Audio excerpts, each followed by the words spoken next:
প্রশান্ত কিশোরের আসার আগে কেউ কখনো বলতো না মুখ চাই, সুতরাং সেটাকে বাজারজাত করা হয়েছে। এই মুখ চাই গোছের কথাটাকে বাজারজাত করা হয়েছে। কমিউনিস্ট পার্টিতে কেউ কখনো একক সিদ্ধান্ত নিতে পারে না। স্টালিনও পারতেন না, লেনিনও পারতেন না, হোচিমিন পারতেন না, চেয়ারম্যান মাও পারতেন না। ওটা পলিট ব্যুরোর সম্মতিক্রমে এটা ঘটতো। হ্যাঁ, আপনি এবার বলতে পারেন তার মানে ব্যক্তির কোনো ভূমিকা নেই, নিঃসন্দেহে আছে। সেখানে তিনি তার মতামতটাকে এমনই যুক্তিযুক্ত জায়গায় প্রতিষ্ঠিত করতে পারতেন, বাকিরা সবাই সেটা মেনে নিত। আমি কি বোঝাতে পারলাম? ট্রটস্কি লেনিনকে সারা জীবন ধরে কিন্তু বিরোধিতা করে এসেছেন, কিন্তু যখন বিতর্ক হয়েছে তখন মেনে নিতে বাধ্য হয়েছেন।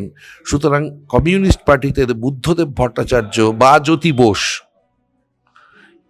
এদের ব্যক্তি ভূমিকা বিরাট থাকতে পারে, কিন্তু নীতিগতভাবে বা মতামত তৈরি করার ব্যাপারে, সিদ্ধান্ত গ্রহণের ব্যাপারে অবশ্যই আরো অনেকের ভূমিকা আছে।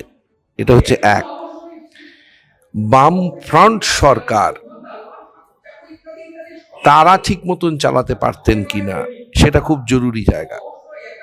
আমি জানি যে সাংবিধানিক ক্ষেত্রে অবশ্যই মুখ্যমন্ত্রী শেষ কথা বলবেন, এটা বলতেই পারেন, কিন্তু অবশ্যইটা তাকে একটা কোনো রাজনৈতিক দলেরও থেকে এসে করতে হয়। রাজনৈতিক দলের সম্মতিটাও কিন্তু তার দরকার লাগে। আজকে যদি হঠাৎ করে বিধানচন্দ্র রায় যদি মনে করতেন যে আমি অমুক অমুক অমুক জিনিস করব, আমার কাউকে বলার কোনো দরকার নেই, জানানোর কোনো দরকার নেই, আমি করে ফেলব, পারতেন উনি? উনি প্রদেশ কংগ্রেস, জাতীয় স্তরে কথা না বলে কি একটা জায়গা পুরোটা আমি অ্যাকোয়ার করব, তারপর তাকে ডেভেলপ করব, এগুলো করতে গেলে তো পয়সা লাগে, এগুলো করতে গেলে ইনফ্রাস্ট্রাকচার লাগে। সেটা উনি কল্যাণীটা কি এমনি এমনি করে ফেলতে পেরেছিলেন? দুর্গাপুরের জন্য ভিত্তিপ্রস্তর স্থাপন হয়েছিল, সেটা কি এমনি এমনি করতে পেরেছিলেন নাকি? তার জন্য তো মানে উনি একজন মুখ্যমন্ত্রী, কিন্তু ওনার সিদ্ধান্ত, এটারই একটা উল্টো দিকের পার্সপেক্টিভ কি?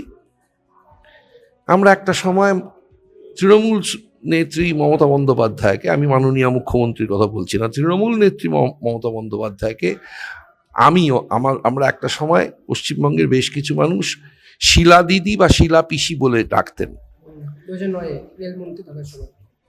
উনি পুরনো শিলা বসানো আছে সেটাকে উপড়ে ফেলে ওই একই জায়গায় আর একটা শিলা বসালেন, পুরনোটাকে নতুন করে। কিন্তু উনি জানেন যে ওনার হাতে ইনফ্রাস্ট্রাকচার নেই। উনি জানেন যে একটা গভর্নমেন্টের যদি কোনো ডিক্লারেশন হয়, আপনি কিন্তু গভর্নমেন্টের বুদ্ধদেব ভট্টাচার্যকে নিয়ে কথা বলছেন, প্রাক্তন মুখ্যমন্ত্রী বুদ্ধদেব ভট্টাচার্যকে নিয়ে কথা বলছেন, আমিও তার পার্সপেক্টিভে কথাটা বলছি। গভর্নমেন্টে থেকে উনি মুখ্যমন্ত্রী হিসাবেও শেষ সিদ্ধান্ত যদি নিতে হয় তাকে, তবু তিনি যে রাজনৈতিক দলের কর্মী, সেখান থেকে কিন্তু তাকে অনুমতিটাও নিতে হয়।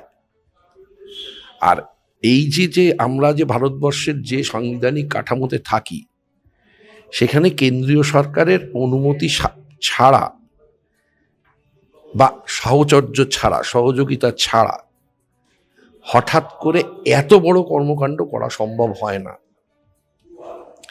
শেষ বিষয়টা যদি কেন্দ্রীয় সরকার সহমত না হতেন, কেউ পারত, ভারতবর্ষের কেউ পারত। সংবিধান সম্মত হতে হবে। আমি কে কেন্দ্রের শাসক আমি বলছি না, সংবিধানে সম্মতি আছে কিনা।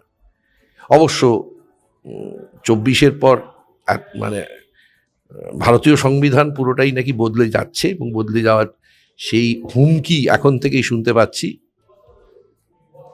যাই হোক, সেটা অন্য কথা। সুতরাং বুদ্ধদেব ভট্টাচার্য থাকলে কিছু হতেন কিনা, হতে পারতো কিনা, অবশ্যই হতে পারত। এক লাফে আমরা 25 বছর এগিয়ে যেতে পারতাম। এবার আরো আগে সেটা পারতাম যদি বর্গা অপারেশন সফল করে তারপর আমরা যৌথ খামারের দিকে এগোতে পারতাম, অ্যাগ্রো ইন্ডাস্ট্রিজটাকে আরেকটু বড় করতে পারতাম, ফোড়েদের বিদায় দিতে পারতাম। ওই যে যাদের হাতে ছোট ছোট ছোট ছোট জমি গেল, তারা লোকাল মার্কেট, কাছাকাছি মার্কেটে এসে নিজেরা বিক্রি করে সরকার সেই ফসল কিনে নিল, দিয়ে তাকে দাম দিয়ে দিল, এরকম ব্যবস্থা চেষ্টা করেছিল। বামফ্রন্ট সরকার চেষ্টা করেনি তা নয়, কিন্তু ফোড়েদের তাড়াতে পারেনি, আর শস্যের মধ্যেই ভূত ছিল। তা সুতরাং চেষ্টা একটা হয়েছিল, যা ভারতবর্ষের ইতিহাসে ত্রিস্তর পঞ্চায়েতে আর কেউ চেষ্টা করেননি। তখন আমি বাইরে গেলে শুনতে পেতাম বাঙ্গাল কি তারা হোনা চাইয়ে, এটা আমি শুনতে পেতাম। এখন কি শুনতে পান? आप लोग पागल हो,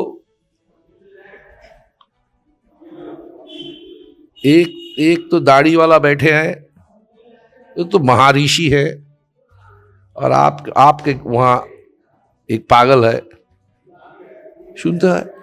আমাকে নতুন করে কিছু বলতে হবে না। যে কোনো তৃণমূলের কোনো নেতাকে গিয়ে জিজ্ঞেস করুন কথাটা, তার উত্তর আপনি এটা পেয়ে যাবেন। ব্যক্তি বুদ্ধদেব ভট্টাচার্য, তার সঙ্গে ব্যক্তি মমতা ব্যানার্জির তুলনা টানতে গেলে এটা তুলনা করার কোনো জায়গা হয় না। তার কারণ দুজন মানুষের মগজ দুটোই আলাদা, বিশ্ববিখ্যাত আলাদা, চাহিদা আলাদা। সুতরাং দুজনের সংস্কৃতি প্রসঙ্গটা তো ছেড়েই দিলাম, সংস্কৃতি, শিক্ষা এবং সংস্কৃতির বোধ, এ দুটো তো ছেড়েই দিলাম। কেন যে উনি হিন্দি এবং ইংরেজি বলতে যান কে জানে, বলেন। তো যাই হোক, এটা কোনো তুলনামূলক বিষয় নয়, কারণ দুজনের অবস্থান সম্পূর্ণ সামাজিকভাবে দুটো আলাদা আলাদা অবস্থানে মানুষ। সুতরাং দুজনের মানে সহমত হওয়ার কোনো প্রশ্ন নেই দুজন সম্পর্কে, এটুকুই বলতে পারি।